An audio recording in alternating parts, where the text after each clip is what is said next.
This is why you should never do what these people are doing. Standing too close to a whale that's passed is a good way to get your ticket punched with him. When a whale dies, its insides start rotting, producing a bunch of gases like methane. And if the gas can't find a way out, the methane builds up inside the whale's corpse, turning into a blubber ticking bomb. Because a bloated whale could straight up explode, launching its guts at 45 miles per hour and airmailing its insides up to 160 feet away. This explosion is so powerful, not only can it shower you in whale guts, but if you're standing right next to it, it can severely injure you if not put you in a coffin right next to it. And if you're stupid enough to climb on top of the whale, which some people have, you can actually get launched into the air. The worst part is, either the gas will find a way to leak outside of the whale or it'll cause an explosion, and the average person has no way of knowing which will happen. Once in Taiwan, researchers were transporting a dead sperm whale when it randomly blew up, covering people, buildings, and cars in flesh and guts. Nobody got hurt, but I'm sure therapists made a killing that year. In 1970, people decided to euthanize a dying whale with dynamite. Don't ask me why they did that, the 70s were a weird time. Not only did people get covered in guts, one car got flattened. Facts, no printer, cloudy with meatballs. Daisy, Daisy, give me your answer. This is the first time I can say this about something in the ocean, but what you just saw is 100% completely harmless. Even though its closest cousin is a great white shark, this leviathan come to life is a basking shark. Even though they grow to 26 feet long and the biggest one ever caught was 40 feet, they eat nothing but plankton, so they're zero threat unless you work at the chum bucket and have a computer for a wife. They got their name because you can usually find them feeding at the surface of the water, and they look like they're basking in the sun. They also look a lot like great white sharks, so whenever somebody claims to see megalodon, what they really bumped into was a baskie minding its own business. They look like they're in a constant state of shock because they filter out plankton from the water and then pass that water through their gills. They're massive pushovers, and some will even curiously circle divers. The only slightly dangerous thing about them is they can weigh up to 11,000 pounds, and in 1937, one accidentally capsized a ship, drowning 3 people. But we've actually done this pog shark way worse, and because of overfishing, they're starting to shrink in size. But for the most part, they're perfectly harmless. And in an ocean full of R-rated nonsense, this Kirby guppy is the best you're gonna get. This thing is actually real. Scientists discovered it 3,000 feet below the surface off the coast of California. And even though it looks like a C- arts and craft project, it's an actual animal called the Rosia pacifica bobtail squid, but everyone calls it the stubby squid. Even though it's not an actual squid, it's actually closer to cuttlefish. The stubby is only 4 inches long and spends most of the day buried in the sand with only those meme eyes exposed. Deadeyes hunts at night, eating crabs, mollusks, and small fish. But if you told me they feed on the innocence of small children, I still wouldn't take this anime-faced squid seriously. And if you think I'm being mean, go on YouTube and find a video where they found it. Not even Hiroshima got roasted as hard as he did. But in all semi-seriousness, it's actually really important because they change colors based on how polluted the water around them is, making them really useful for scientists. As for the bug eyes, the big eyes help them gather what little light they can at the bottom of the ocean. Either that or Squidward popped a mean one and hit the 9th dimension. That is a tamando. It's a type of anteater found throughout South America as well as Trinidad. Shout out to Trinidad. Now the T posing, yeah, that's a threat. Let me explain. Anteaters eat ants and termites, and to get to them they'll break into ants' nests and termite mounds, and for the record, termite mounds can be as strong as cement. They break through them with their claws. So unpressed anteaters like the tamando will like to remind whoever's chasing them that they have claws and to rethink their life choices before they lose them. And you don't want no smoke with an anteater of any kind, because those claws are the reason they're the only animals that jaguars will hesitate to attack, because they could get one shot by them. Anteaters have been known to severely maul people by slashing them and tearing their organs out. One hit could puncture your lung, damage your liver, and even tear your stomach open. This is what happens when an anteater wakes up feeling homicidal. Tamanduas are smaller, but they're just as mean and just as likely to throw hands, and since they're legally blind, they treat anything that moves as a possible threat. Moral of this video, do not mess with the ant bear. Top 5 animals that break the rules of nature. At number 5 is this lizard, because every whip-tailed lizard alive is female. All the males got cancelled permanently. The females reproduce by basically cloning themselves. At 4 is the clownfish, because every single one born is a male. They only transition to the other side if the dominant female becomes a pack. So the biggest male becomes the new dominant female and then mates with whatever males in the area. And yes, I just described the R-rated version of Finding Nemo. Number 3 is the wood frog, because they can be frozen alive for weeks and walk it off like it's nothing, because they basically have built-in antifreeze in their blood that keeps ice crystals from forming in their cells. In the face of death, it arises like Frog Christ. And speaking of coming back from the dead is the water bear, because honestly, they're broken. They can survive extreme heat, extreme cold, radiation, a nuclear war. They can even vibe out in space, because why the not? They can also go into suspended animation that lasts over 100 years. This moss pig takes a stress nap that lasts over a century without food or water, and nobody should have that much power. Number 1 is the platypus, because nothing makes sense about this duck rabbit. They lay eggs, sweat milk, they have no teeth or stomach, they swim blind and deaf, and they find prey by tracking electricity like sharks. And they're highly venomous because of course. This is what happens when you leak a rough draft. You would not want to be reincarnated as these animals. First is a scorpion, and if you're wondering why, it's horrible character design. Because if it loses its stinger, it also loses its anus, meaning even if it survives being crippled, it'll die a slow, painful, constipated death. Next is a seal, because they get violated by everything. If you're not getting slapped up by an orca, griefed by a great white, or assaulted by Otter Cosby, you can get your eyeballs gouged out by a disrespectful seagull. Also, baby elephant seals have to try not to get crushed into a chalk outline by the mother's bigger, more aggressive boyfriend. Other seals aren't that great either, because the mother harp seal will abandon her baby after 12 days, even though it can't swim or feed itself. Next are hyenas for one reason. That's a female. Connect the dots. Not only do they suffer one of the most painful births of any animal, male hyenas get treated worse than dirt. Males get kicked out of their birth clan at 2 years old, and they have to get severely bullied and hazed just to join a new one. Literally, the moment he's born, his infant baby sisters will try to abort him. Male, female, either way, hyenas got it bad, and that is equality. And last is this poor guy. As if life wasn't hard enough, this wild pig could get folded by its own skeleton. The Barbaroussa's teeth can grow into its skull and kill it. It's a horrible way to live and a worse way to die. Animals you would not want to be reincarnated as, part 2.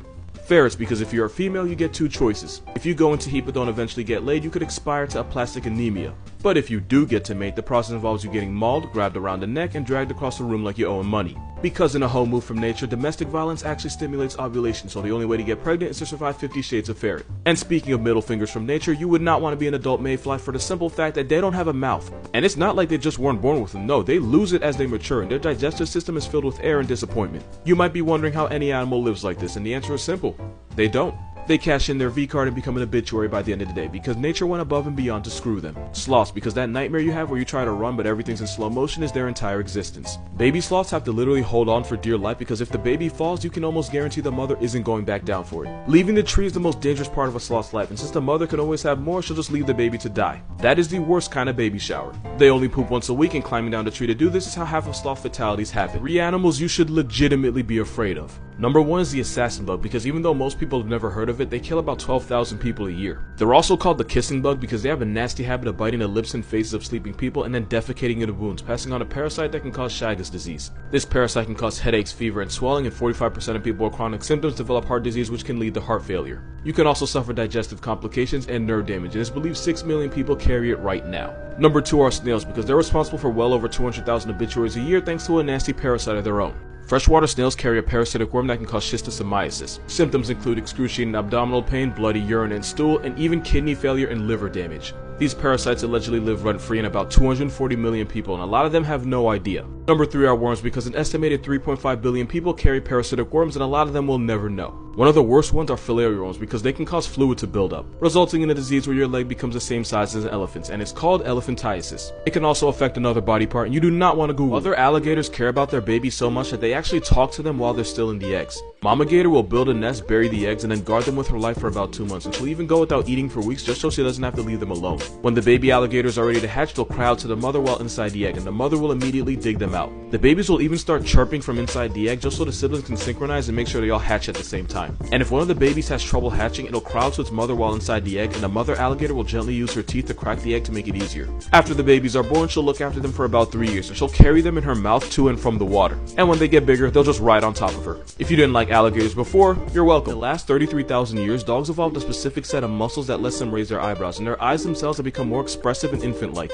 Wolves don't have this, so there's a good chance they evolved this as a trick to manipulate humans. And it works. If a dog has had an emotionally negative experience or an overall stressful day, research shows that they will stay up at night thinking about what went wrong. Research also says that there's a positive correlation between oxytocin and cortisol levels in dogs and dog owners, which is basically a fancy sciencey way of saying your dog is as happy and as stressed as you are because you transfer energy. If you can't sleep at night because you've had a bad day, go check on your dog because there's a good chance he might be up too. After 9/11, the rescue dogs were becoming depressed since all they were recovering were dead corpses. The human caretakers would purposely bury themselves in the rubble just so the dogs could find an actual living body and feel like they got a W.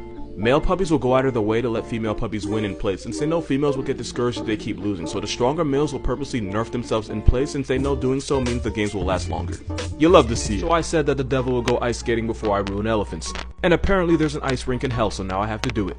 Elephants have a second trunk in the form of a 6-foot prehensile penis that they can use to wrap around objects and even pick them up. Male elephants are known child abusers. They go into a state called must, which is basically roid rage on 1,000. If they don't get to mate, they'll take it out on innocent babies. They'll kick the babies around, knock them over, and they'll even pick them up with their trunk and then yeet them in the name of sexual frustration. Speaking of which, bull elephants in South Africa have been known to assault rhinos with their penis and then kill them. It's believed this aggression is a result of stress and fear caused by humans because we are the worst thing to ever walk the earth, and unfortunately it comes at the cost of a rhino's entire way of life and the sanctity of its anus. I mean, how mad do you have to be to a rhino? They may be bigger, but elephants can't process alcohol the same way we can, meaning they get wasted much faster. But elephants will go on intoxicated benders where they'll destroy homes and people. In 2010, 70 elephants got turned off rice beer and proceeded to flatten several homes and take 3 people with them. Elephants cause 500 obituaries a year, and they've been known to trample and disembowel people. This is probably the most terrifying thing you'll ever see in the ocean.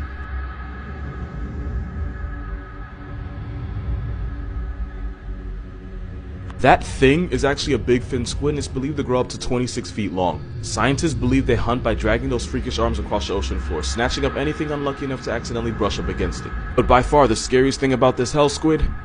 We know almost nothing about it. We don't know how they mate, how they live. All we know for sure is that you can find them at the very bottom of the ocean at depths of up to 15,000 feet, which is more than half the height of Mount Everest. Here's the part that personally freaks me out. Every big fin ever caught was a juvenile, and since no adults have ever been captured, it's possible they can be even bigger than we thought. This sea slender man's arms are covered in tiny suckers, meaning once it grabs something, there aren't a lot of things strong enough to break free.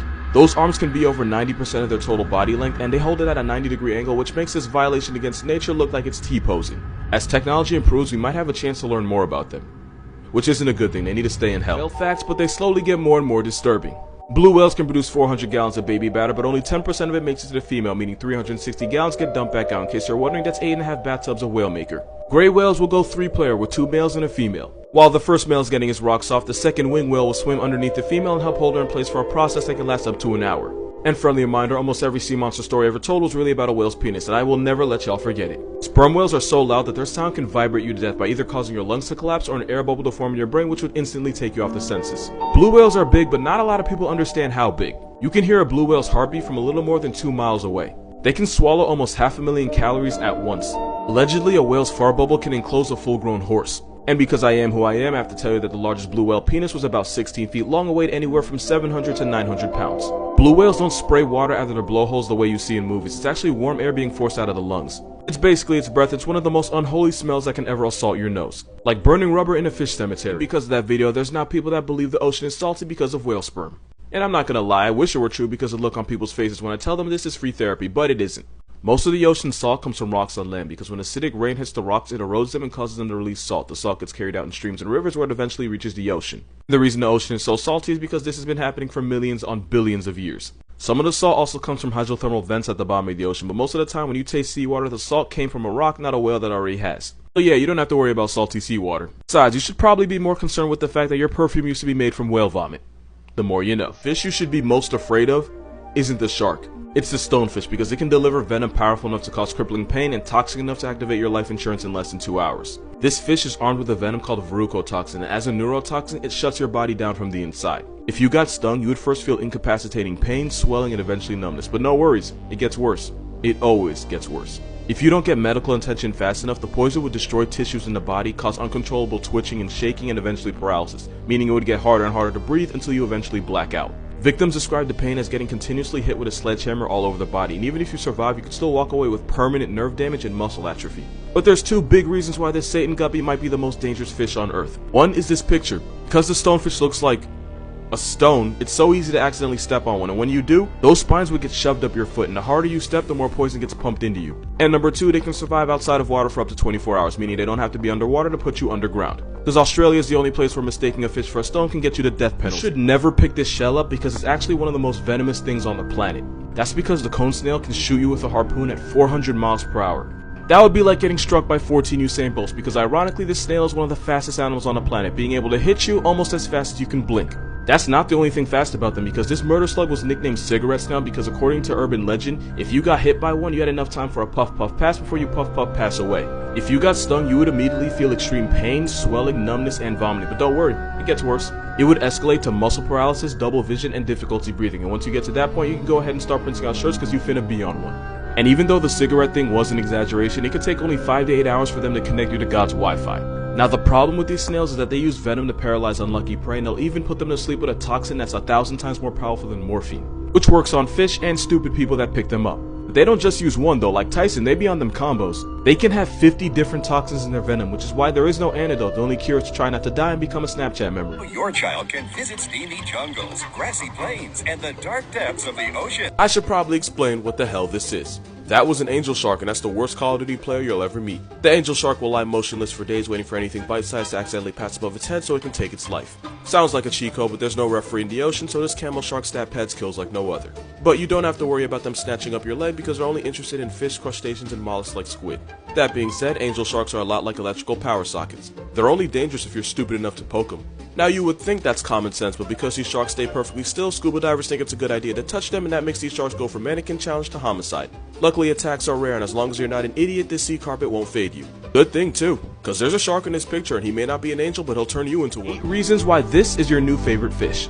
Even though they can be up to 23 feet over 3,000 pounds, they're 100% perfectly harmless to people because they only ever eat plankton and small shrimp. Unlike stingrays, they're not venomous. This giant placemat couldn't hurt you if it wanted to. They're smart enough to understand mirrors because manta rays were seen waving and blowing bubbles at their own reflection, something they wouldn't do if they thought it was another manta ray. Manta rays will launch themselves out of the ocean, and they do it to get rid of parasites or to avoid predators, but sometimes it seems like they do it just for fun. They have the largest brain of any fish, making them arguably the smartest things in the ocean that don't also belong on a list with Cosby, that isn't a TV guide. Baby manta rays are called pups, and a mother will give birth to 1 or 2 pups every year. They're normally black, a dark brown, or a grayish blue, but there are pink manta rays out there, and no, this is not edited. This pink manta ray was found off the coast of Australia on the Great Barrier Reef, proving that that country is both a national treasure and Satan's jungle gym. They're smart enough to form strong emotional bonds with each other, and they're smart enough to ask for help. One repeatedly approached the diver until he realized that she had a fish hook stuck under her eye, and she waited patiently as he removed it. Once he removed it, she swam off. What would happen if you took one of the meanest animals in the ocean and gave it legs? Well, 2 things. 1, you'd have one of the most violently aggressive animals on Earth walking on land, and 2, I know this because it technically happened and they exist. It's a known fact that the biggest menace to society in the ocean are dolphins of any kind. They jump sharks for no reason, slapbox their babies, and they have a rap sheet longer than Drake's. And the worst dolphin of all actively tortures other animals for sport. Dolphins and whales are part of a group called cetaceans, which basically happened because this guy decided he wanted to test his luck out in the ocean and evolved to become semi-aquatic and then fully aquatic. But funny story, there was a group of these land animals that actually stayed on land, and about 54 million years ago they split up, with the animals that would become whales and dolphins heading out to sea. The ones that didn't follow them out into the ocean stayed on land, and after millions of years of plot development, they went on to become one of the most vicious animals in the world. In case I haven't made it obvious, I'm talking about hippos. The African homicide horse is actually the closest living relative of whales and dolphins. One's a bipolar tank with Roy Ridge and a devil's overbite, and the other's a pufferfish abusing, shark assaulting sea quagmire, and that is f***ing evolution. Remember that dolphin sound effect from SpongeBob that was supposed to be like a sensor? You know what the I'm talking about. Well, that sound didn't actually come from a dolphin. It was actually the sped up laughter of the kookaburra. It's a kingfisher bird found in Australia that sounds like a guy trying way too hard to laugh at a cute girl's jokes.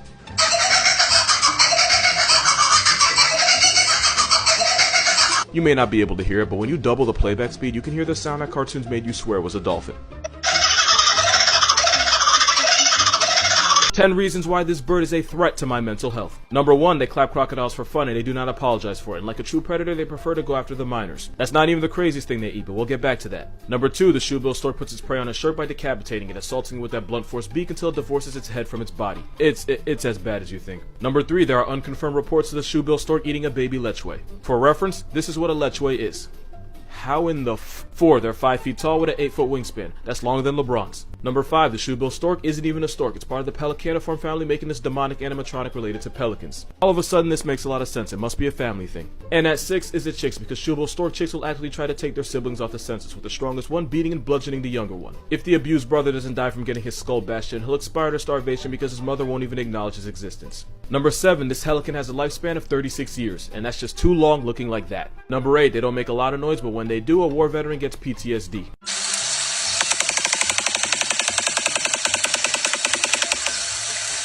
Number 9, when they get too hot, they'll shit all over their legs repeatedly throughout the day just to stay cool. And reason number 10, they're best friends with hippos, and I just don't f with that. It's because when hippos go skinny dipping, they force fish to the surface, which a shoebill stork eats. But any bird that's buddy-buddy with a water bundy is no friend of mine. Edgy boy.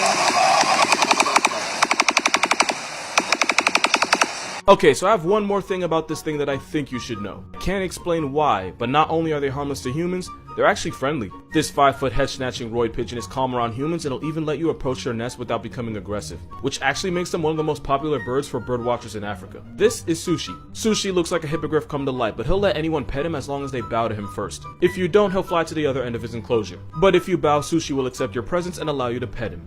And even though they look like Jurassic rejects, shoebill storks will bond with their human caretakers and will even walk over to them to greet them. Which actually says a lot because they're nearly endangered with about 5,000 of them left in the world because we insist on destroying their hood. So yeah, shoebill storks are not that bad. Now this is another story. Yeah, no intro, this bird. Not only can this demon with wings have a 12-foot wingspan, the marabou stork can be up to 5 feet tall, meaning they can look a good percentage of the population in the eye. And if one does, you'll quickly find out they have no soul or goodwill behind those pupils. They eat everything. Like, literally everything. Technically, they're scavengers that eat the dead, which is why they're nicknamed the Undertaker.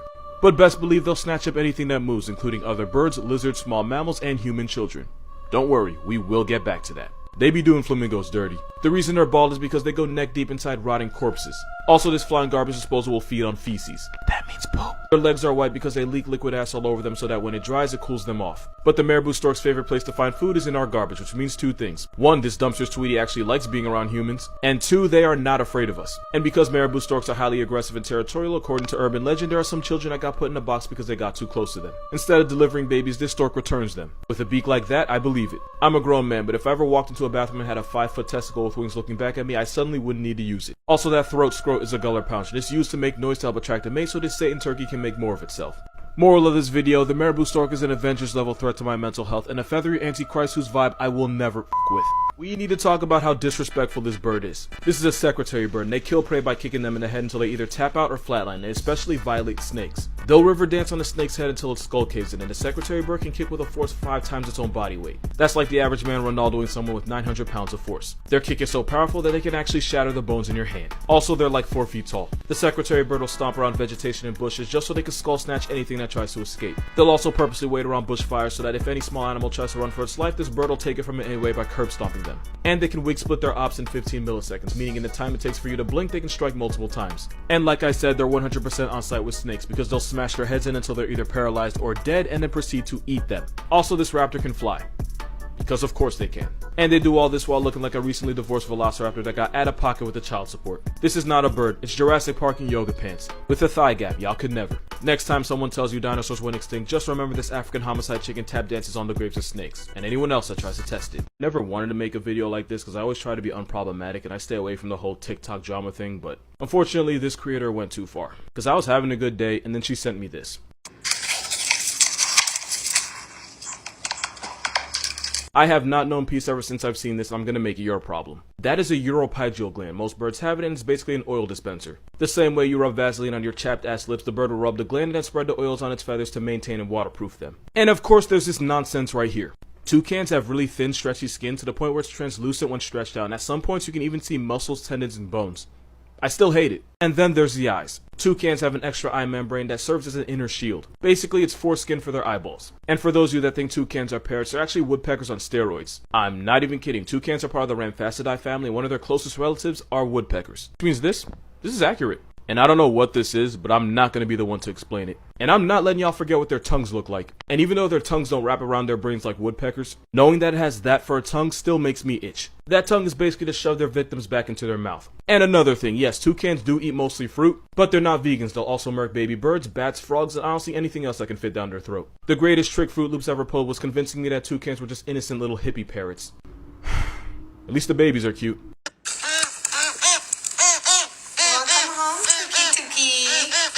I was hoping somebody would ask, so yeah, woodpecker tongues wrap around their skulls and go out their mouth like a f***ed up fruit roll-up. But like every questionable thing in nature, there's a reason for this. A lot of woodpeckers eat mostly ants and larvae, and they use that bill to drill through the wood and that long elastigirl tongue to snatch them up. It's like chameleons, but with more feathers. Woodpeckers have been around for 25 million years, but since chameleons have been doing this for 60, it's clear who stole from who. And since the green woodpecker has one of the longest tongues for any bird, 10 centimeters for a 30 centimeter body, they have to wrap it around to the back of their head when they're not using it. Now this part isn't 100% confirmed, but a lot of scientists believe the tongue also cushions the brain to absorb the shock of them high-fiving trees with their head for a living. Aren't you glad you follow me? There's a dinosaur problem that not enough people are talking about. Rat-tites are a group of birds that in the game of life chose fight instead of flight. This group includes the biggest birds in the world like ostriches, emus, this blue bastard, and the kiwi. Yeah, I don't really know why he's here either. But most people don't realize there's a fifth member, and that's this South American ostrich, also known as the rhea. They're usually 4 feet tall, but the biggest ones can be nearly 6 feet. Rheas can run you down at 35 miles per hour and split your chest open with one claw kick. And they have a nasty habit of going for the eyes. And thanks to the generational trauma of foxes and coyotes, they are incredibly racist to dogs. In rhea society, it's actually the dad that stays and raises the chicks while the mother goes and gives it up to as many dudes as possible. Mans gets no child support because he is the child support. Hey, remember that time ostrich took an L to an army of emus? Of course you do, because we'll never let Australia forget it. Welp, rheas are officially the emus of England since there's about 1,000 of them. Also, 7 rheas escaped the farm in Germany and multiplied to 600. If Europe ever goes to war against this Latin roid turkey, I called it. Rheas can jump 6 feet in the air and they have claws that can disembowel a human, which is why it's Jurassic Park every time one escapes. Which is often. To be fair, they're not as dangerous as ostriches or cassowaries, and rheas would rather run away from their problems. It'd be like that. But the rhea can have a nasty temper, especially during breeding season. But hey, don't take my word for it, just ask Kevin. Kevin, hey, you want to say anything to Mama Doo's TikTok? Sir? Oh. Kevin, hey, do you want to say anything to Mama Doo's TikTok? Whoa, is that the baby? Aliens exist. We just call them owls. Here's 10 reasons why they're way too weird to have come from Earth. Number 1, their ears are see-through and you can literally look at an owl's eyeball from its ear opening. I'd call them the windows to the soul, but you're gonna find out owls don't have one. Number 2, and let's just get this out of the way, this is what owls are hiding under those feathers. Sometimes I think science is too much about what we can know and not enough about what we should know. Number 3, you probably know that owls can imitate the Exorcist by turning their heads 270 degrees, but they only do it because technically, owls don't have eyeballs. Nah, like deadass, instead they have tubes that don't move, which is why they have to look possessed just to look behind them. Number 4, some owls like the great horned owl will catch prey and decapitate them by the time they get to their nest. You can't tell me that ain't some Invader Zim type shit. If you ever see a squirrel or rabbit that's literally lost its mind, you know exactly whose rap sheet to put it on. And they won't stop there, this owl snatched a hawk's headpiece for no reason at all. Number 5, owls are birds from the Strigiform order and there's about 250 flavors of these flying psychopaths and you can find them almost everywhere. You got the Eurasian eagle owl, snowy owl, the African Varroa owl, and the Australian masked owl. But by far the meanest one of all is a great horned owl. If you know, you know. Number 6, owls have feathers that can absorb noise, and since God gave them night vision, they can snatch souls and lighten the senses without ever making a single sound. But number 7, when they do decide to speak up, they put someone in therapy.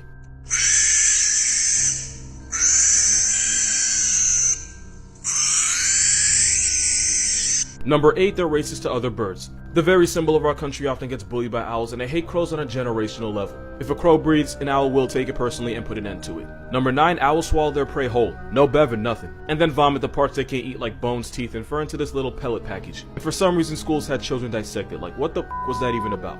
And to end on a wholesome note, baby owls sleep on their stomachs because these feathery Jimmy Neutrons have heads that are just too heavy. Google sleeping baby owls and then thank me for the free serotonin. Yeah, this isn't Photoshop, that's a harpy eagle, and yes, you should be afraid of him. And there's 2 reasons why this is an Avengers level threat to the jungle. Number 1, they have massive claws, and scientists have compared the talon strength of the harpy eagle to the jaws of a Rottweiler. And since the harpy eagle has claws bigger than that of a grizzly bear, they could barbershop grip a human head. And reason number 2, nature did something incredibly out of pocket with them. Because unlike most other eagles, harpy eagles have relatively short wings for their size, meaning they could bob and weave through the branches of the jungle.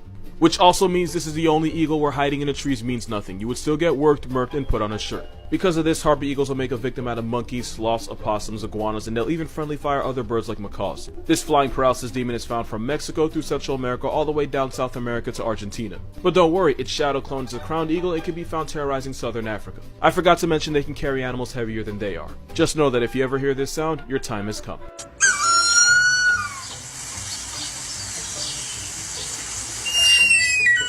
And even though this hippogriff could probably hole punch a human head, there are no reports of a harpy eagle ever killing or severely injuring a human. They're only really aggressive if you get too close to their nest, but if you do that and get clapped for it, at that point you just charge it to natural selection and keep it pushing. In fact, because harpy eagles have zero fear of humans, it actually makes them an easy target for poachers. That, and by gentrifying the jungle and knocking it down, we've destroyed a good amount of their home. So really, they should be afraid of us. Moral of this video, you're looking at one of the most dangerous destructive species in the jungle, and next to it is an eagle. So there's 3 possible reasons why they do this. Number 1, it's how they yawn and stretch. And before someone says it, no, they don't pull their spine out of their mouth. That's actually the gullar pouch being stretched by the neck under it. Number 2, this is how pelicans cool off. Pelicans can't sweat and they don't have AC. Instead, they'll ripple the skin of their throat and pouch to cool off by evaporation, and this is called gullar fluttering. But in extreme cases, it's possible they do whatever the hell this is to expose the blood vessels in their throat to air, which helps them cool off. And reason number 3, pelicans are the brood of Lucifer, and this satanic ritual is how they pledge their allegiance. Honestly, it could be any of these reasons. But tag Hank Green anyway, because this is exactly the kind of nonsense you would know everything about for no reason. This animal proves that evolution is one spiteful bitch. Because rats heights, right? They're a group of birds that decided they were too good for flying, so they make it everyone else's problem. You got the African thunder goose, the Jurassic reject, the Australian kryptonite, and the kiwi. Yeah, the kiwi's related to the biggest birds in the world while being the size of a chicken. That's basically having your entire family 6'4", 6'5", and 6'6", but you came out looking like Tory Lanez. Like, you get up from the chair but stay the same height. But nature disrespected them, because even though the kiwi shrunk, the eggs they have to lay didn't, so even though they're 4 pounds, they still have to push out an egg that's almost as big as an ostrich's. They give birth to an egg 20% of their size. And for the women, imagine being shrunk to 3 feet tall and still having to push out the same size baby. To the point where it stretches its ribcage and rearranges its organs, and yes, it's as bad as it sounds. Somehow, it gets worse. Since the bird named after a fruit pulls up to the same reunion as ostriches and emus, they can't fly. Basically, the kiwi is a bird that just can't bird, which means they get clapped by the entire census. They can only survive on islands where there are no cats, dogs, or anything else that can turn them into an 8-piece. And of course, they got screwed again when humans brought rats and cats to New Zealand in the same area code as them, and since kiwis are about as tough as the fruit they're named after, they got stat-padded disrespectfully. All this while being related to a bird that literally won a war against people. Moral of this video, kiwis asked for wings and nature told them to f*** off and figure it out.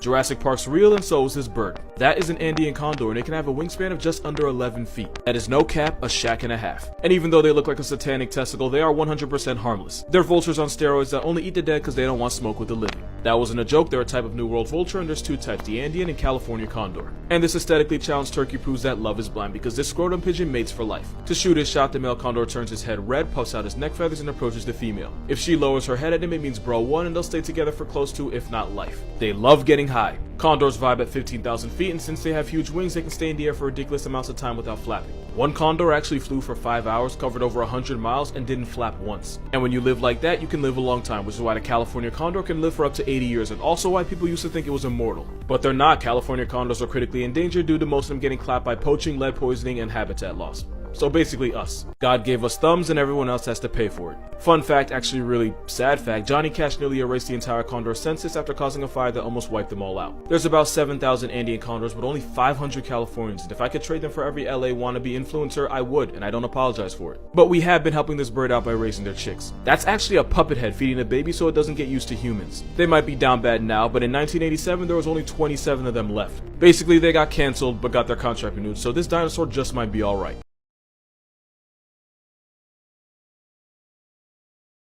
Okay, so I have good news and bad news. The good news is this bird is not venomous or poisonous. Bad news is with its attitude it might as well be. Because the masked lapwing is normally shy during the summer and fall, but they turn into demons during breeding season. That's because the lapwing will nest anywhere and anybody that walks near it will get vibe checked. That spur looks like a guaranteed hospital bill, but it isn't for two reasons. One, Australia has free healthcare unlike some places. And two, those spurs are used for intimidation more than anything. Lapwings try to scare off intruders by flying directly at them, but they don't use those spurs in a fade and they definitely don't inject venom with them. But if they did, I wouldn't be surprised because Australia. But this mustard tweety is not innocent because they nest anywhere and everywhere. People often walk near the nest without realizing it, and that's when this bird chooses violence and swoops. And they believe in equality because they'll attack cats, dogs, and even jump ravens. They're less likely to attack humans, but attempts have been made. Sometimes they'll nest at airports and they'll refuse to move for anything including a plane, which can result in the plane getting a free paint job. But everything they do for their family, and they'll even fake a broken wing to distract you from their chicks. You can't be mad at that. What is a fact or statistic that seems fake but is real? So like falcons, right? Out of all the raptors like eagles, hawks, and owls, falcon claws are actually smaller and weaker than the others. So instead of grabbing their prey with their talons and murking them that way, falcons like the peregrine will start high up in the air and drop down.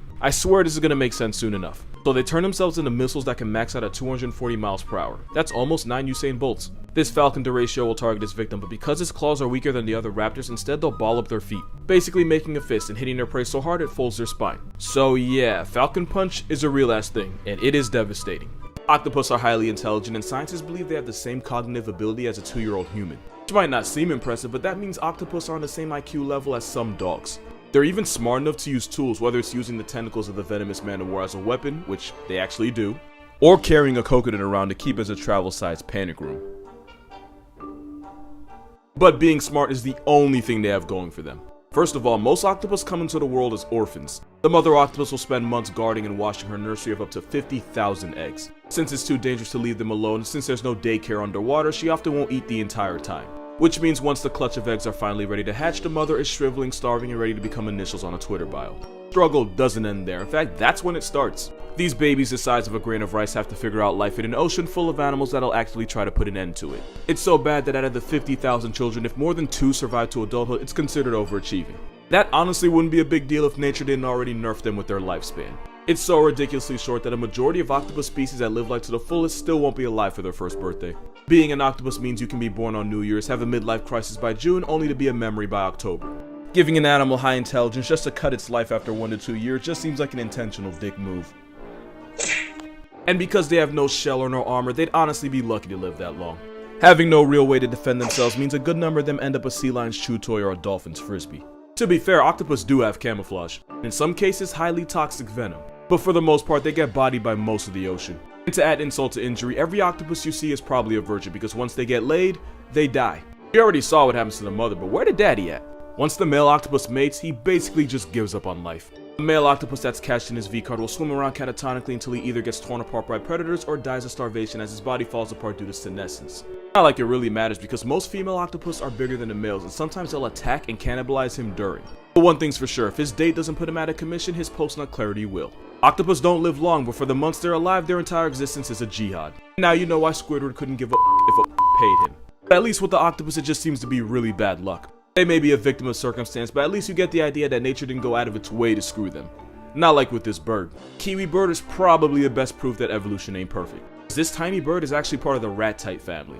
And this cookout includes ostriches, emus, cassowaries, and the rhea. But unlike its bigger cousins, this bird that shares its name with a fruit is about 18 inches tall and no more than 7 pounds. It's kinda like having cousins 6'3", 6'4", and 6'6", yet you came out looking like Tory Lanez. Like your family's tall enough to fit in an NBA locker room, yet you get it from a chair and stay the same height.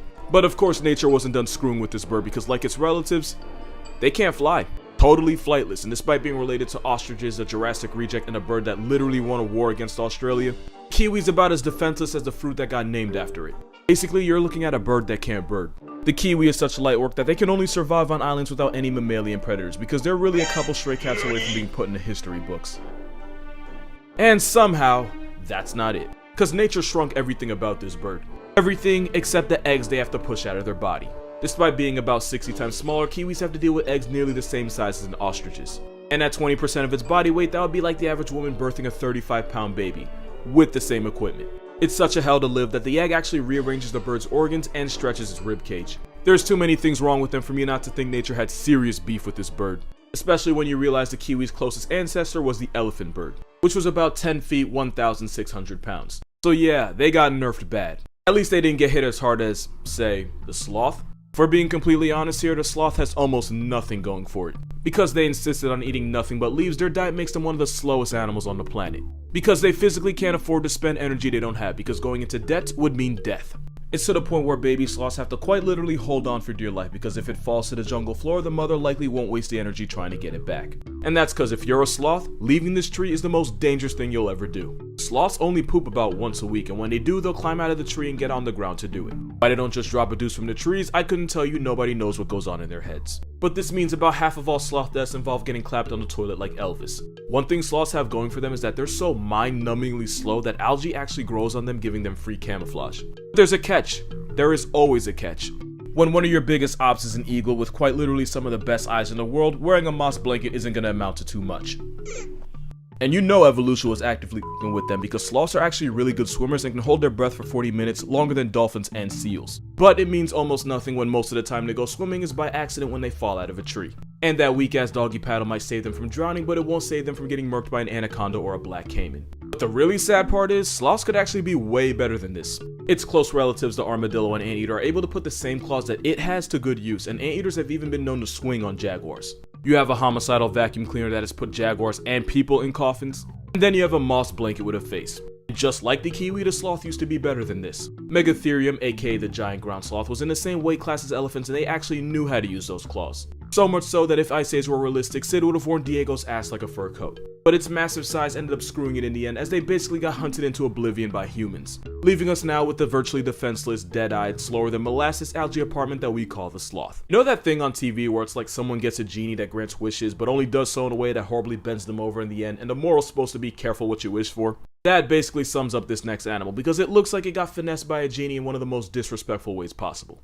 This is a fiddler crab. Male fiddlers have one giant brolic claw whose only purpose is to get a female's attention. Lady crabs choose their mate based on who has the biggest claw and therefore can pass the best genes to her clutch of eggs. The problem is, that is literally the only thing this claw is good for. Because that claw is too big to pick up food, the male fiddler crab can only feed himself with that smaller claw. That massive claw is actually a disability that means the males either eat half the food or take twice as long as the females. The only problem with that is that these crabs only eat during low tide, and the longer the crab spends eating, the more likely they are to end up as someone else's main dish. In the evolutionary arms race for female validation, the male fiddler crab is more likely to end up getting eaten by gulls, raccoons, reptiles, and sometimes even bigger crabs. And since the females enable this by being attracted to the bigger but less functional claws, the fiddler is now trapped in a vicious cycle.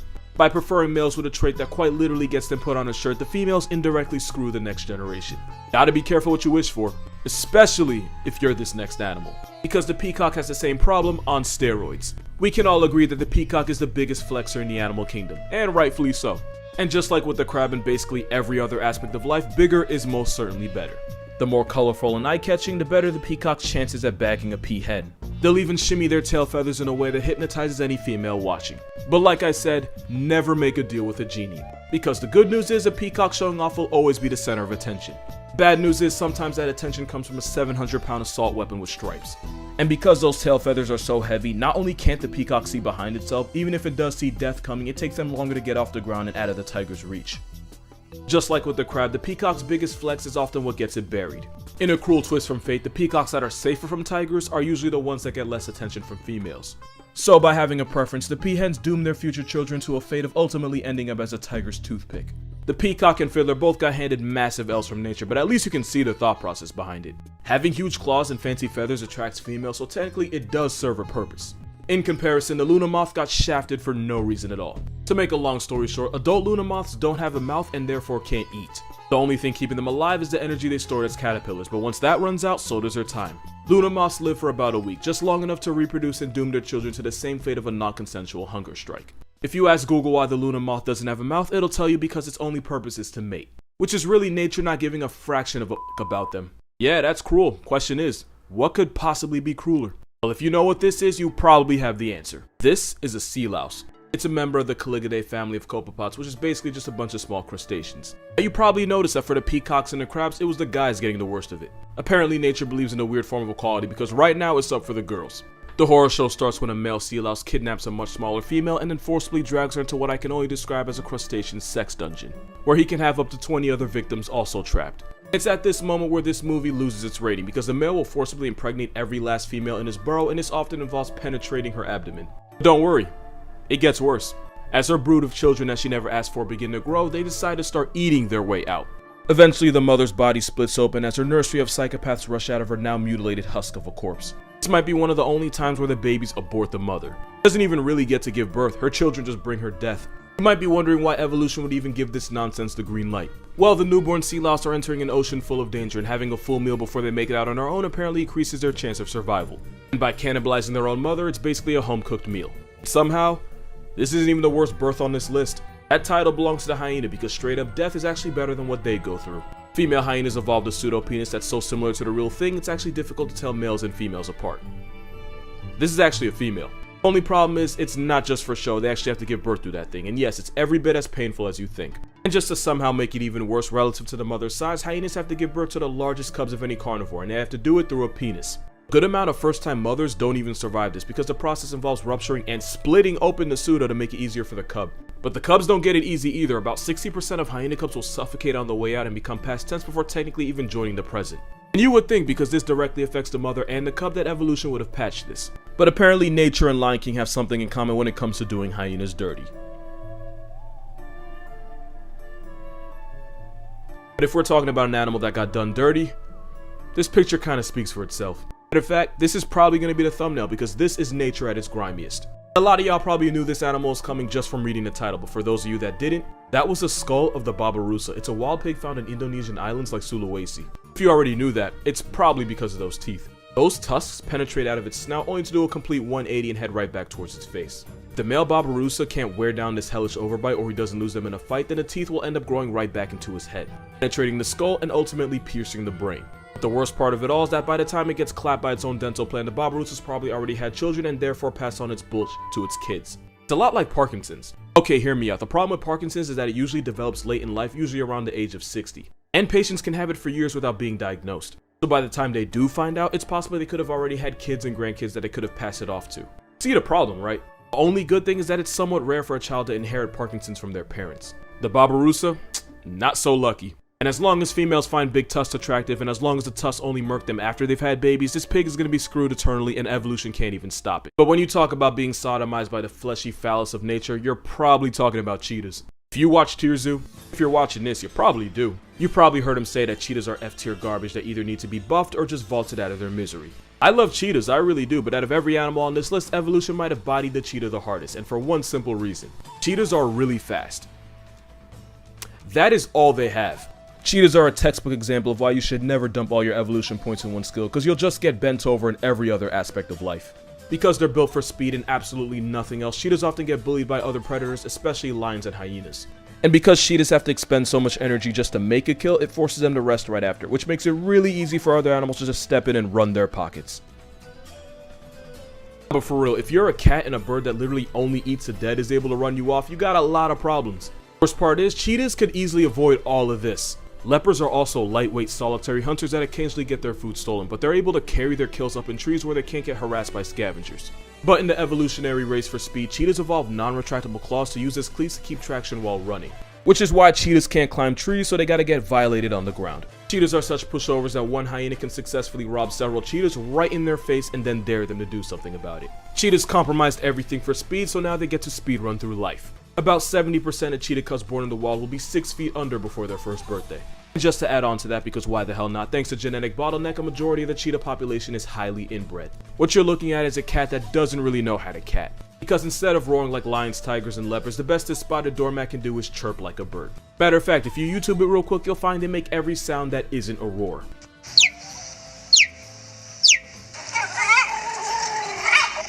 And that's how you know evolution went out of its way to them.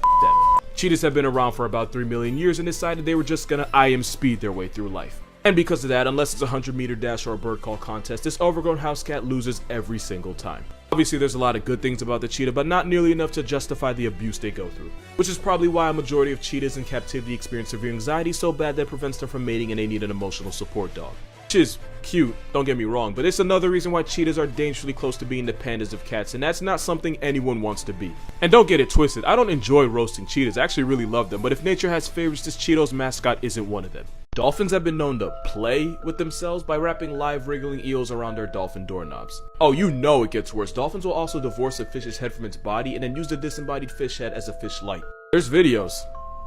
I'm not gonna show you, but they're there. Dolphins can catch feelings for humans to the point where they get jealous. In 1994, a man got vibe checked so badly by a dolphin that he ended up dying of internal hemorrhaging. The reason? The dolphin saw him around some women that he liked and felt some type of way. The man broke his heart, so the dolphin broke his ribs and then punctured his lung for good measure. In 1965, Margaret Lowe was part of an experiment where we tried to teach dolphins English, and to get her dolphin to focus, the dolphin didn't apply, but he got a job. The experiment was cut short because it turns out unless it's shooting oil, playing tug-of-war with a dolphin's baby leg in a government-funded experiment is a terrible career move. After that, the dolphin got depressed and unsubscribed from life. Yes, capital S with a side at the end. Workers at a Florida research center smiled as they watched a bunch of dolphins play volleyball, and then stopped smiling when they realized they were just smacking around a baby shark, to the point where they had to go in and rescue it. Male dolphins will form gangs, kidnap a female, and hold her hostage, and then proceed to run through her like a track meet in violent choo-choo parties that can last weeks. And these water Weinsteins will tail smack her to keep her in line. If she tries to escape, they'll just chase her down. Dolphins only exist to serve the will of Satan. You say what you will about sharks, but Jaws would never. Okay, so I wasn't gonna talk about this, but Hank brought it up, so I'm not responsible. Hi, the children, this is the only warning you finna get. Okay, so I'm pretty sure the blowhole thing he's talking about is this godforsaken what the right here. So the fact here is that Amazon dolphins are believed to have, I'm gonna call it bowling. These dolphins are believed to participate in gay bowling matches, but instead of a lane, it goes down their blowhole. Now, in case you're confused about how dolphins, dolphin, they kinda need that to breathe. So this is basically like taking one up the nostril and then feeling it in your lungs like Cali Green.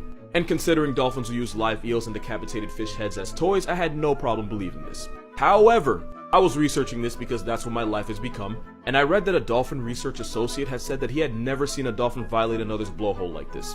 Also, fun fact, dolphins can't breathe through their mouth the way we can. So doing it up the blowhole would be like you holding your breath the next time you go bowling. Especially if since water starts rushing in, the dolphin could end up drowning. So yeah, I don't know if this is true. But my theory is that it doesn't happen often at all, but once in a while a dolphin will go bowling down the wrong lane. Also, since male dolphins will violate each other to assert dominance, I can promise you that whatever the hell this is, consent was sold separately. Also, if this has only ever happened once, it's already happened too often. Moral of this video, there is no safe way to explain my search history. Here's something about SpongeBob you probably didn't know. So you know how they live underwater yet there's a whole beach for no reason? We were all like, how is there water underwater?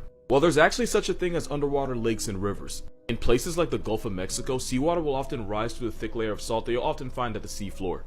The rising water dissolves the salt layer, causing it to collapse, all while forming a depression. And of course, the dissolved salt makes the water in the depression denser than the seawater surrounding it, which is how you can end up with a river or lake in the ocean. Some of these underwater rivers can actually be a few miles long.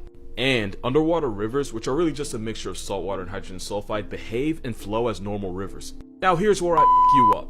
These underwater brine pools are 3 to 8 times saltier than the seawater around it, which is why animals like this eel that get too close can end up getting toxic shock while getting trapped inside.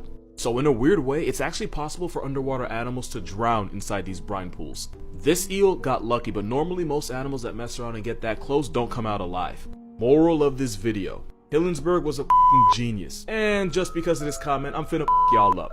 First of all, this is a giant Pacific octopus, and yes, they can weigh up to 600 pounds. That's more than 2 washing machines and heavy enough to get a show on TLC. Also, octopus have no bones at all, and they don't have any air bladders or gas pockets, which is how they can survive being at the bottom of the ocean without the water pressure turning them into a chalk outline. If you tried to live with an octopus, you'd become an Instapack because your lungs would fill with blood and collapse as your body literally folds on itself. And fun fact, actually mildly disturbing fact, look at your door. No, seriously, look. An octopus that weighs the same as 2 shacks could fit under your door and crawl into your room. Since they don't have bones or bladders to hold them back, a several hundred-pound octopus could fit through a passageway not that much bigger than a quarter. Now, obviously, not all octopus tip the scales at 600 pounds, but all octopus can fit through things that your mental health probably isn't prepared for. That and the fact that octopus are probably the smartest things in the world that don't have a spine is how octopus can escape anything that wasn't built with them in mind. It's how Inky the octopus escaped an aquarium and it was never heard from again. It's also how this next video exists, and you're welcome in advance. Allie. Oh, never mind. He is kind of squeezing. Oh my gosh.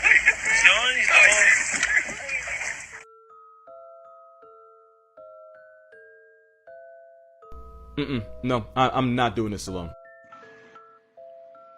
What's up, dude? Yo, so there's this video going around TikTok and everyone expects me to address it. I mean, your face isn't in it, so just say you were hacked. What? No, not that video.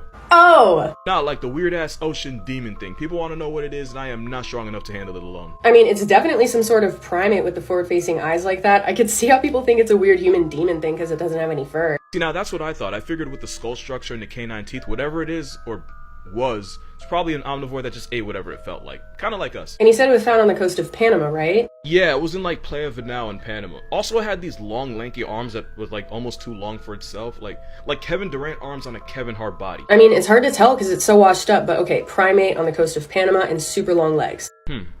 Okay, hear me out. It's gotta be like a spider monkey or something, right? I mean, that only makes sense. Or maybe a howler monkey, and it's super bloated, so it probably got cocky, went in the water, and drowned. It'd be like that. And now it's the second ugliest thing in the ocean. What's the first? I'm gonna let that one slide. Peace out. Alright, good looks. Wait, what video did you think I was talking? There are some things you've probably never seen before. This isn't Photoshop, this is an actual pink manta ray. It was recorded swimming in the Great Barrier Reef off the coast of Queensland, Australia. And apparently this pink UFO is the only known one in the entire world. And we don't really know why this thing exists. Like, some believe it gets its color from its diet the same way flamingos do. But if that were true, then you'd wonder why we haven't found more of them. But the best guess is that it's caused by a mutation that affects pigments. Plus, some things in Australia just don't need an explanation, because being in Australia is the explanation. A yellow penguin. This is a king penguin, and just for reference, that is what they're supposed to look like. But it's believed that this blonde bird is leucistic. And leucism means this penguin doesn't have the melanin needed to grow black feathers. And in a colony of more than 100,000 other penguins, this was the only blondie. And normally standing out that much is a great way to end the day as a seal's chew toy. That being said, she seems to be doing alright for herself. A completely white moose. This bull moose went viral in Sweden for being whiter than the Brady Bunch, and like the penguin, this Caucasian tank is leucistic, not albino.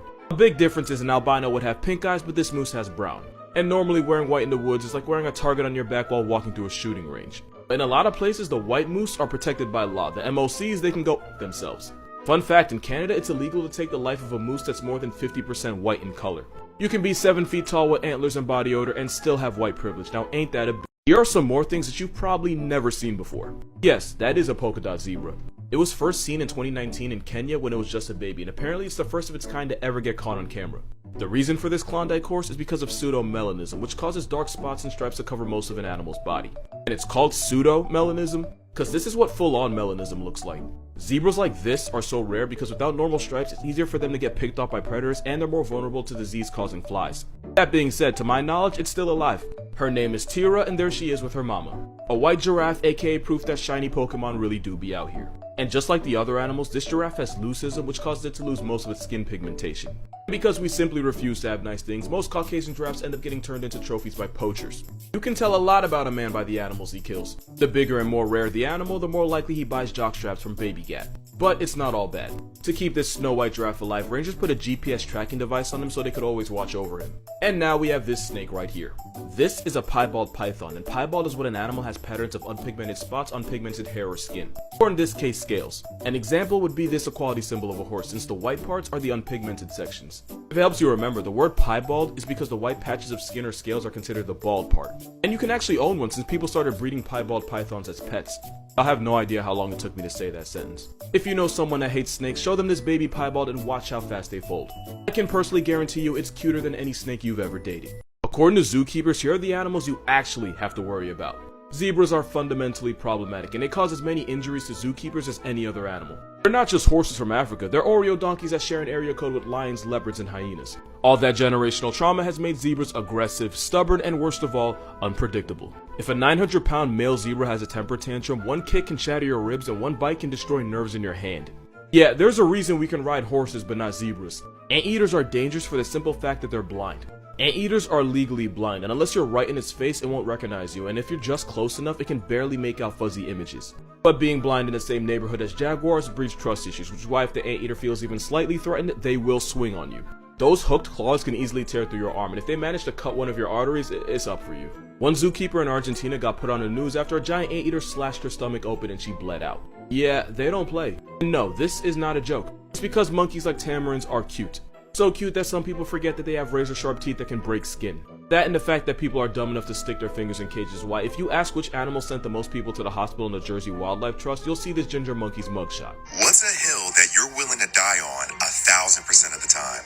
Zebras are black with white stripes, and nobody ever believes me when I say it. I already know what you're gonna say before you say it, but hear me out. Their stomachs might be white, but that's just their fur. If you shave a zebra completely, their skin will be black. And if you think I'm lying, one of the only parts of a zebra without fur is its snout, and it's black enough to get a pass.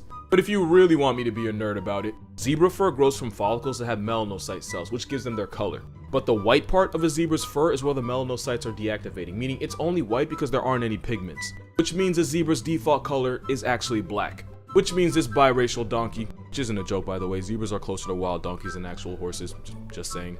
The Oreo donkey is actually black but with white stripes. But honestly, I didn't even need to make this video. This one was voiced by Chris Rock. That's literally all the proof I needed. I know it's a small hill, but I'll still die on it. Zebras are one of the most responsible for injuries to zookeepers because they're wildly unpredictable and overall assholes. Life can really go from zero to kicked in the chest if you're around one. And the hand-reared ones are the worst because people think they're wild horses when really they're demon donkeys that'll crack your ribs and bite off your hand unprovoked. In a place with lions, bears, and gators, your biggest op could be a pissed-off Oreo horse. If you work with foxes, your social life will suffer. Not only do they smell horrible, but the smell of fox pee sticks to hair, clothes, and skin and lasts weeks no matter how hard or long you scrub. Getting R. Kelly by a fox is a great way to make people avoid you like the real one. Rhinos are the world's biggest and most dangerous puppies.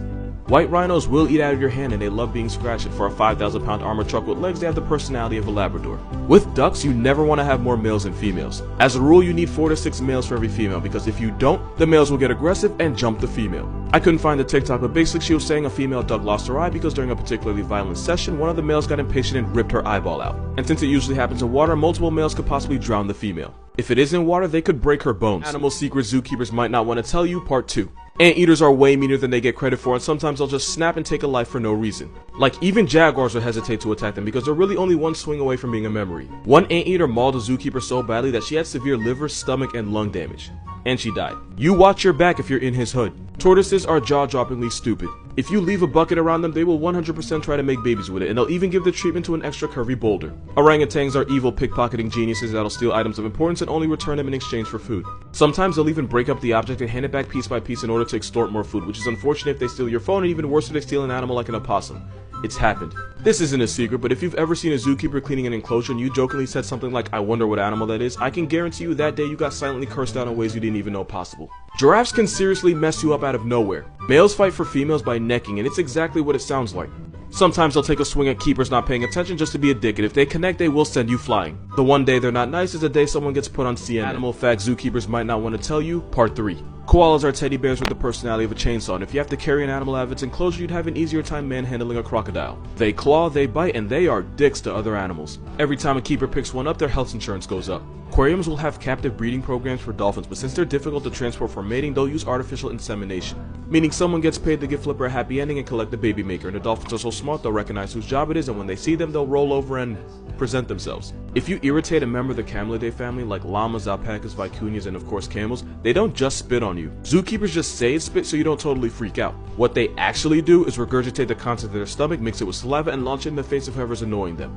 Piss one off and they'll basically projectile vomit half-eaten grass all over you and dare you to do something about it. Out of all the raptors, turkey vultures are one of the most affectionate, and they'll form strong emotional bonds with their keepers. They'll follow their favorite around, greet them when they enter the enclosure, and even play with their socks and shoes. If you ignore the fact that they smell like an open casket in July, they're actually pretty cool. Animal fact zookeepers might not want to tell you. Meerkats are the spawn of Satan, and they conduct themselves as such. If you know anyone who's ever worked with meerkats, ask them to show you the scars. I guarantee you they have them. They are, no exaggeration, the most homicidal mammals on the planet that aren't humans. If a zoo announces the death of one of their meerkats and they say it was due to natural causes, it's way more likely that one just straight up murdered another. They're also one of the worst animals for first-time zookeepers because if nobody warns them, they'll think they're cute and cuddly and try to feed them by hand, and that is exactly how you go to bed with less fingers than you woke up with. Most keepers understand their animals so well that they have no problem being in the same enclosure as tigers, leopards, and bears. But there's one animal that seems to universally scare everyone. Ironically, cassowaries are shy and introverted in nature, but during breeding season, sometimes these hell turkeys decide to catch a body. They are one of the most dangerously unpredictable animals you'll ever be around. Most zoos won't even let workers inside cassowary exhibits without at least 2 others keeping watch, and they often go in with an attack shield in case this Satan Tweety gets ideas.